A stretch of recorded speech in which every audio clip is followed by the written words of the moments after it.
Y si una simple broma cambiará das vidas para siempre. Una CEO poderosa. Una máquina imposible de reparar y un mecánico de 35 años al que nadie tomaba en serio. Frente a todos, LaCEO y dio. Si arreglas esta máquina rota, mi casaré contigo. Nadie creyó que pudiera lograrlo. Hasta que ocurrió lo impensable. Lo que empezó como una burla se convirtió en una historia de respeto, destino y decisiones que no se pueden deshacer. Antes de continuar, suscribid al canal. Compart este video con alguien que cree en las segundas oportunidades y deja tu comentario. ¿Crees que las promesas hechas en broma deben cumplirse? Ahora sí, acomodate, porque esta historia acaba de ti. Comenzar. La risa todavía flotaba en el aire cuando el silencio cayó como un golpe seco. Nadie esperaba que el mecánico respondiera, y mucho menos con esa calma firme. Mateo permanece de pie frente a la máquina inmensa, observándola como si fuera un viejo conocido. No había desafío en su mirada, solo concentración. Para los ejecutivos, aquello era un espectáculo incómodo. Para Valeria apenas una distracción divertida en medio del desastre. Para un instante, algo invisible cambió. El hombre al que nadie miraba acababa de aceptar lo imposible, y lo hizo sin elevar la voz. Mateo se acercó lentamente al corazón metálico de la máquina. Pasó la mano por la superficie fría, cerró los ojos y escuchó. No el ruido del taller, sino el silencio irregular del motor muerto. Mientras los ingenieros hablaban de fallos de software y piezas importadas, él pensaba en vibraciones en desgaste, en errores humanos ocultos tras informes técnicos. Había pasado 15 años reparando maquinaria vieja con recursos mínimos. Para él, lo imposible solo era un problema mal entendido. Y esa noche no se fue a casa. Se quedó estudiando esquemas olvidados y manuales cubiertos de polvo.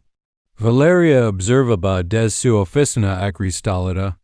No creía en milagros ni en cuentos románticos. Para ella, la vida se resolvía con meros y decisiones rápidas. Aún así, algo en la actitud de Mateo la inquietaba. No era arrogancia, tampoco desesperación. Era una fe silenciosa, casi incómoda. Sus asistentes le insistieron en que era una pérdida de tiempo, que al tercer día todo seguiría igual. Ella asintió, pero no dejó de mirar. Por primera vez en mucho tiempo, no podía predecir el resultado. El segundo día comenzó con olor a metal caliente y café frío. Mateo desmontó piezas que nadie había tocado, no porque fueran complejas, sino porque estaban fuera del protocolo. Encontró tornillos mal ajustados, sensores mal calibrados, errores pequeños que, juntos, habían matado al sistema. Sus manos se movían con precisión casi intuitiva. Cada golpe, cada ajuste, tenía un propósito. Algunos técnicos se burlaban en voz baja. Otros empezaron a quedarse más tiempo curiosos, observando cómo aquel mecánico hacía lo que ellos no habían intentado.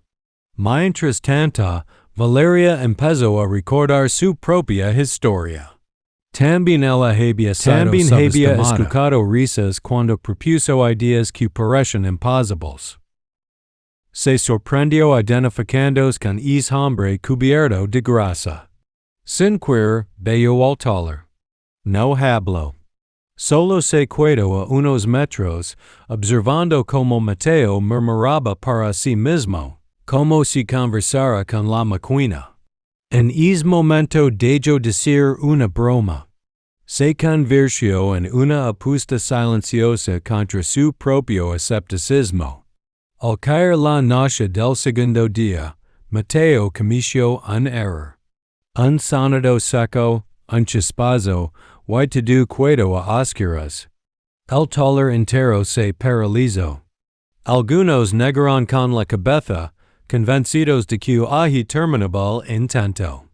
Mateo se sentó en el suelo, respiró hondo y cerró los ojos. No había pánico, solo cansancio. Recordó a su padre diciendo que cada fallo es una respuesta mal formulada. Se levantó despacio y volvió a empezar, revisando paso a paso lo que había hecho. El tercer día amaneció tenso. Valeria llegó antes que nadie. El consejo directivo esperaba una confirmación para ordenar la compra de una nueva máquina. Mateo estaba pálido, orgulloso, pero decidido. Hizo el último ajuste con manos temblorosas. Conectó el sistema principal y dio un paso atrás. Durante unos segundos eternos, no pasó nada. Luego, un zumbido suave recorrió la estructura metálica. Las luces del panel se encendieron una a una. El motor giró. La máquina volvió a la vida. El taller estalló en incredulidad. Algunos aplaudieron, otros se quedaron inmóviles, incapaces de procesar lo que veían. Valeria sintió un nudo en el pecho. No por la máquina, sino por la magnitud de lo que acababa de ocurrir. Mateo no celebró. Solo se apoyó en la pared, agotado. La broma ya no era graciosa. Había palabras dichas delante de todos, promesas lanzadas al aire como risas. Y ahora pesaban más que el acero. Valeria caminó hacia él, consciente de cada mirada. Se detuvo frente a Mateo y lo observa de cerca por primera vez. No vio triunfo, vio humildad. No vio ambición, vio dignidad. El silencio era absoluto. Ella sonrió, no con ironía, sino con respeto. Cumpliste lo imposible, Dio. Mateo levantó la mirada sin pedir nada. En ese instante, ambos entendieron que lo que había comenzado como una burla había abierto una puerta que ninguno había planeado cruzar.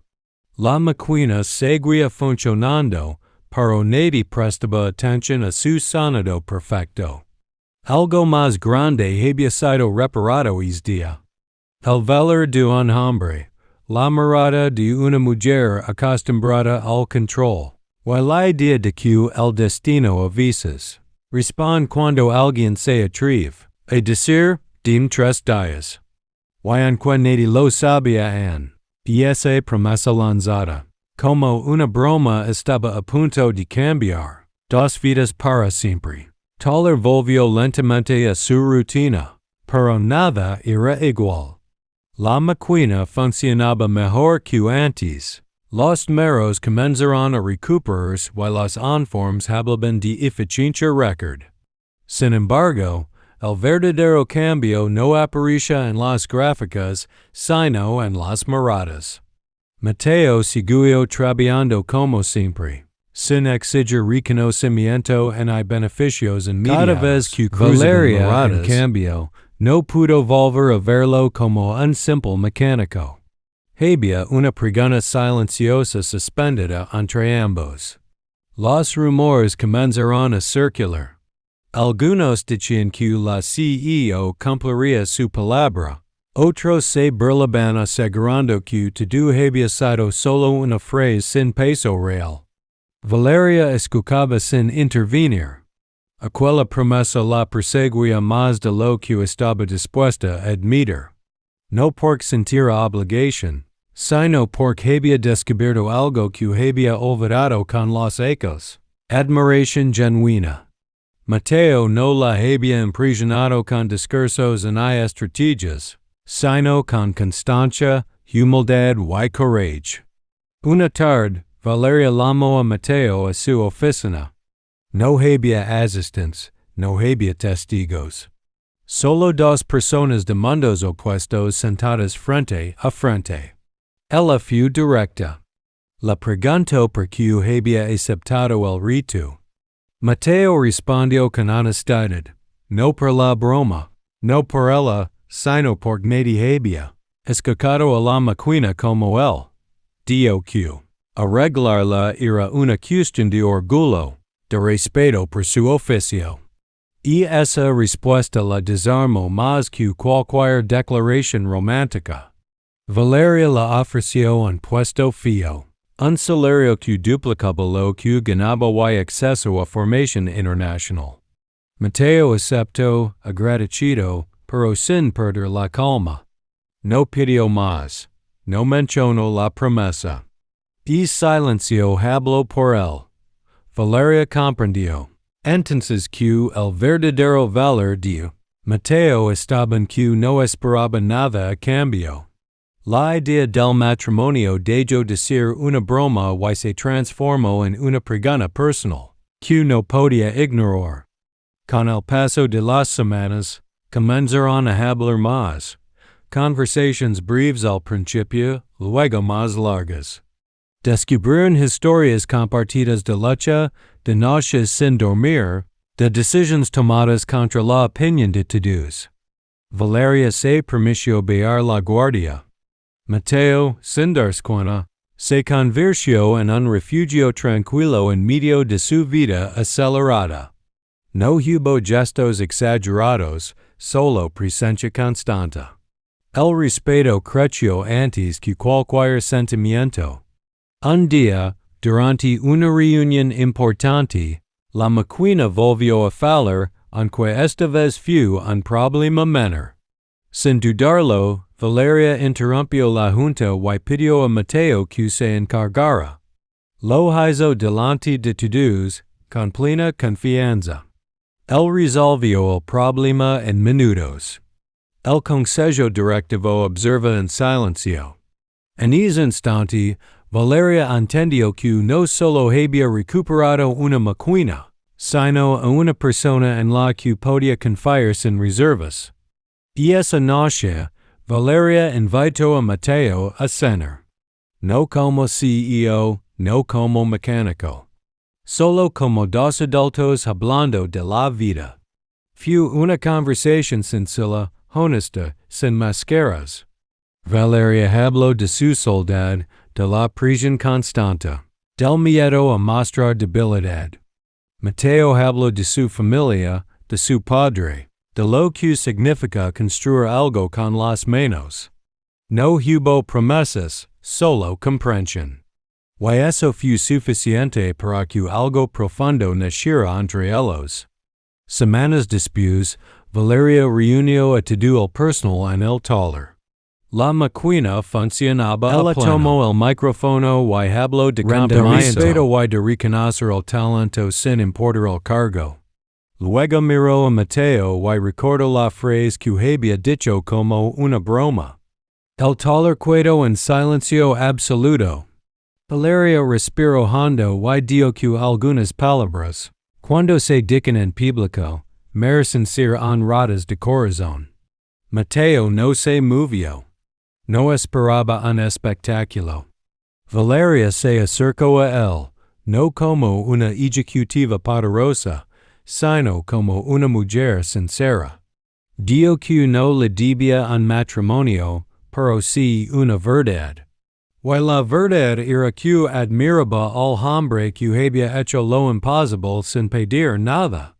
Que quería caminar a su lado, no por una apuesta, sino por elección.